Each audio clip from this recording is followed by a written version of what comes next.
لا تحسبن اللہ غافلا عما يعمل الظالمون انما يؤخرهم ليوم تشخص فيه الابصار.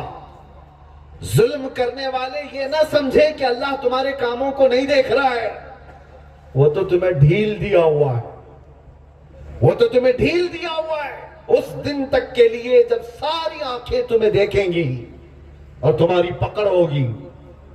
قیامت کے دن کے بارے میں تو میرے آقا صلی اللہ علیہ وسلم فرماتے ہیں ظلم کرنے والے بڑے بڑے بادشاہوں کو بلایا جائے گا اور ان کی حیثیت چونٹیوں کی طرح ہوگی، اہل محشر ان کو پیروں سے روند رہے ہوں گے. اور رب تعالیٰ فرمائے گا یہ وہ لوگ ہیں جنہوں نے اپنے طاقت کا استعمال کر کے لوگوں کے درمیان اپنی بڑائی کا اعلان کیا تھا. آج یہی طاقت کا غلط استعمال پورے معاشرے میں فساد مچایا ہوا ہے.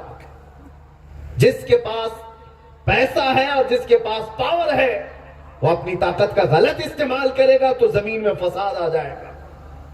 زمین کے اندر فساد کہاں سے آتا ہے؟ آسمان سے نہیں، زمین سے نیچے نہیں، انسان کرتے ہیں. انسانوں کے اندر سے ہی فساد آتا ہے. اور سب سے پہلے میں یہ تینوں طاقتوں کا غلط استعمال کرنے والے کی چند مثالیں دے دوں. جسمانی طاقت کا غلط استعمال کرنے والے. آج باڈی اگر تمہاری بنی ہے تو یاد رکھنا تمہارے ہر ہاتھ اور ہر پیر کا حساب ہے. تم نے طاقت اگر بنائی ہے اور دوسروں پر استعمال کرنے کے لیے بنائی ہے. ارے میاں انسان تو انسان، حدیث پاک میں ہے اگر تم نے یہاں جانور کو مارا ہے تو قیامت کے دن اللہ تعالیٰ اس جانور کو اٹھائے گا اور وہ جانور تمہارے خلاف مقدمہ کرے گا اور رب تعالیٰ سے عرض کرے گا کہ مولا اس نے مجھے ناحق مارا تھا.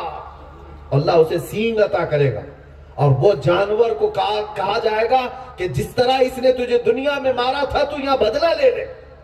پورے محشر والے دیکھیں گے جانور بھی اس سے بدلہ لے رہے ہوں گے جس نے اپنے طاقت کا استعمال جانوروں پر کیا تھا. جانور پر بھی تمہاری طاقت کا غلط استعمال کرنے کی اجازت نہیں. دوسری چیز، عورتیں، بچے اور دوسرے انسانوں تو چھوڑو، طاقت آنے کے بعد میرے عزیزوں اتنا زیادہ سخت امتحان ہو جاتا ہے آپ کو اندازہ نہیں. مولا علی کرم اللہ وجہہ الکریم، ارے میاں یہ سارے نوجوان کاجو بادام کھا کے بھی وہاں نہیں پہنچ سکتے جو حیدر کرار کی طاقت تھی. وہ فاتح خیبر، اس زمانے میں 40 صحابہ جو خیبر کے پھاٹک کو اٹھا نہیں پا رہے تھے، حیدر کرار نے ایک ہاتھ سے اٹھا کر پھینک دیا تھا. طاقت کا وہ حال تھا، قوت اللہ نے اتنی عطا کی تھی، شجاعت اتنی تھی، میدان جنگ میں جائے تو لوگ کانپنے لگ جائیں. لیکن حیدر کرار لڑ رہے تھے اللہ اور اس کے رسول کی رضا کی خاطر.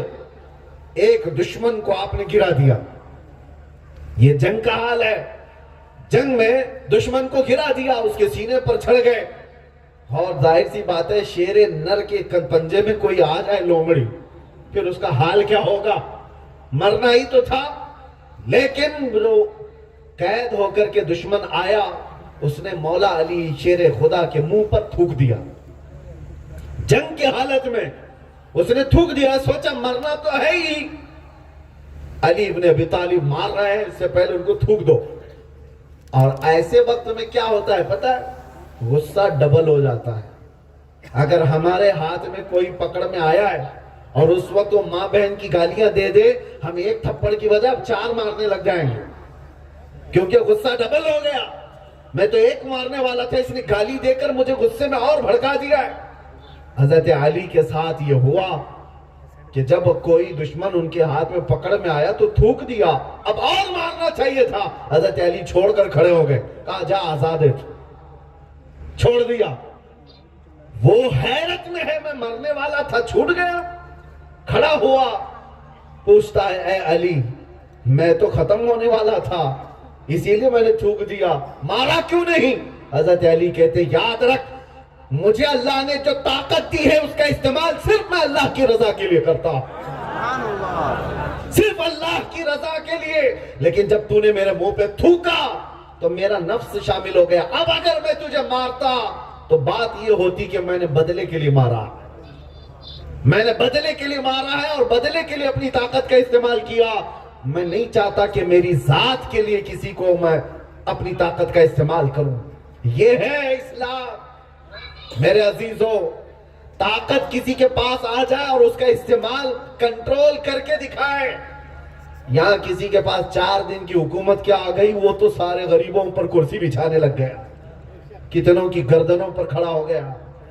طاقت کا استعمال اسلام سکھاتا ہے۔ ایک تو یہ مثال میں نے آپ کو دی، علماء موجود ہیں، مسلک اعلیٰ حضرت کا نعرہ لگتا ہے میرے عزیز۔ اس وقت کے فقیہ اعظم مجدد اعظم کی ایک مثال جب میں بیان کرتا ہوں تو رونگٹے کھڑے ہو جاتے۔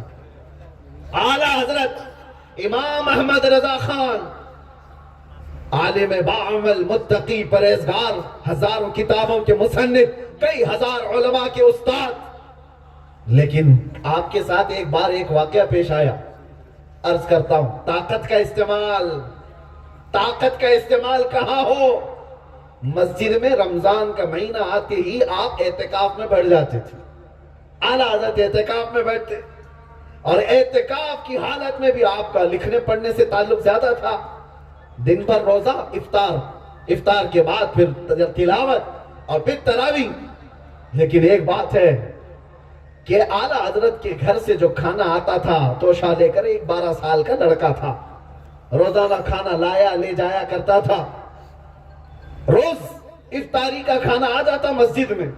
اعلیٰ حضرت کے متعلق فرمایا کہ آپ کو پان کھانے کی عادت تھی، اور افطاری کرنے کے بعد جو پان والے لوگ ہیں ان کو جلدی پان چاہیے۔ پان والے علماء جانتے ہیں کتنی جلدی ان کو پان چاہیے۔